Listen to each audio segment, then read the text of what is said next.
In this video, I'm going to show you how to get back the old YouTube layout.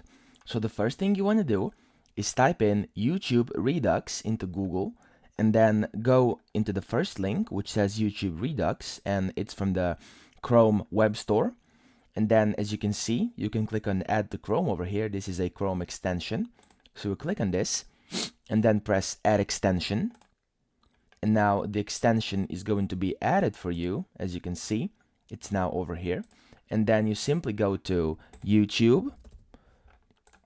And then once you're in YouTube, as you can see, the YouTube layout is now as it once used to be. So it's the old layout, and you can enjoy it however you want to.